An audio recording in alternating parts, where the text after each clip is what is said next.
The former president's tweets are gone. What does that mean for the record of online journalism and future historians?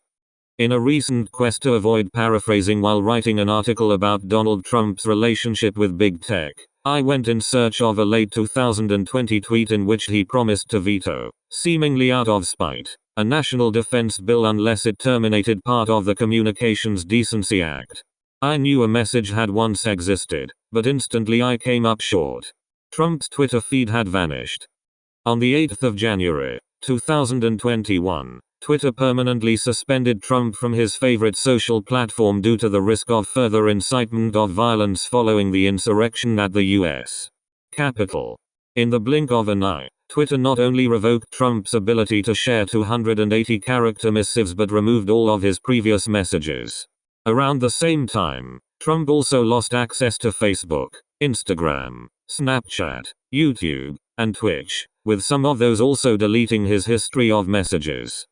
The past year has been comparatively calm online, no longer full of concern that a war could be incited by an errant tweet. But Trump's absence presents something of a conundrum. During his 4 years in the White House, Trump's tweets were treated as matters of grave national and global importance. But now we live without an official record. Years' worth of online stories and blog posts are littered with phantom spaces where embedded tweets once lived.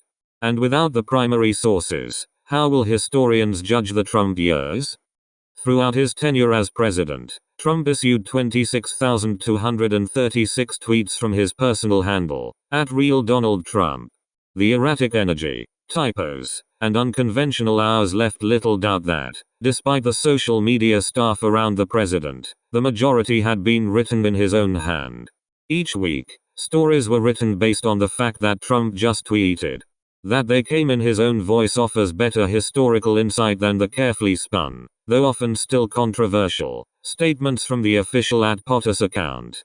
His non-stop dispatches once held the power to shape the course of the country, or at least the next 24 hours of the news cycle. Now no official trace remains. The president chose Twitter as his principal vehicle, said Timothy Naftali, a CNN presidential historian and professor at NYU. He used tweets the way some presidents used executive orders. It would be impossible to reconstruct the Trump presidency without tweets. The deletions pose a particular problem for online publications, which spent 4 years posting an endless series of stories embedding Trump's tweets into articles. Now, in a private sector twist of Orwellian government censorship, articles include hyperlinks that led to censored content and a message stating this tweet is from a suspended account. One 2017 CNN article opens by quoting an infamous Trump tweet, despite the constant negative press coverage. The story links to a follow-up tweet where Trump urged followers to guess at the true meaning of the nonsensical syllables.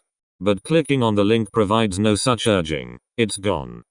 Erasing the original record of Trump's invectives also poses the risk of absolving the former president of his many troubling statements made before and while in office. Amid his feuding with the media, many of Trump's tweets were overtly racist, sexist, ableist, nativist, or just outright offensive. There were the plethora of anti-Barack Obama birther tweets before he took office. Or his insistence on referring to COVID-19 as the China virus. There were the times he'd retweet white nationalist accounts. He once tweeted that a group of Democratic women of color in the House should go back and help fix the totally broken and crime-infested places from which they came.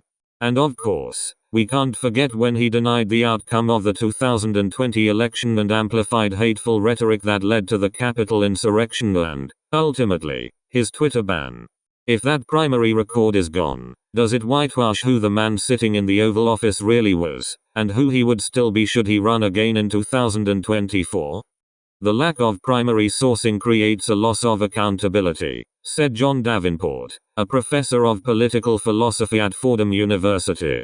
As major social media platforms attempt to retain their status as forums rather than news curators, however, the only remedy we have so far is the crude one of exercising their right to deplatform people, he said.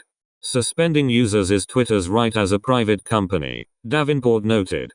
But historical archives of consequential statements are crucial to creating an accurate record for journalists and historians to reference. Historians are used to working with incomplete documents, Naftali said. It lessens the quality and completeness of the record, yet it can be done. But beyond making historians' jobs harder, the absence of Trump's original tweets has broader consequences. It was an unprecedented use of social media by a president, Naftali said. And even though the letter of the Presidential Records Act does not include this platform, its spirit does. And his use of this tool, as documented by his tweets, should be preserved forever. Not just for historians, but for every American. In January 2018, a project by the Library of Congress to catalog all public text posted on Twitter was abruptly discontinued. The volume of tweets had increased too significantly, and storing the full archive had become a Herculean task, the Library of Congress stated in a blog post. Moving forward, the tweets collected and archived will be thematic and event-based, including events such as elections, or themes of ongoing national interest, for example public policy.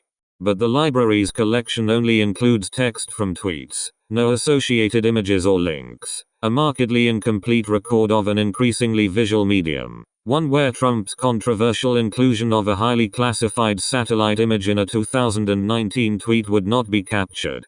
As a potential solution, Davenport suggested platforms like Twitter could maintain a legally accessible record of their archives, or at least of posts from members of government, and that Congress could require this by law.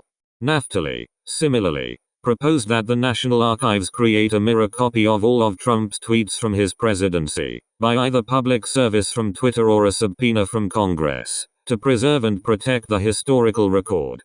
In the meantime, private outlets have stepped up to fill the void. ProPublica's Politwhoop still has a record of each tweet Trump deleted during his presidential campaign and time in office. The Wayback Machine and TheTrumparchive.com provide valuable, fairly comprehensive records of the missing tweets. For now, future historians are relegated to a digital he said she said. Even with these archives, we are unable to view Trump's tweets in situ, left with replies desperately missing context. And thanks to the alterability of online journalism, there are no secure standards for how to keep the language identical to the original, primary source. Rather than being written by the victors, history, it seems, may be left up to the imagination.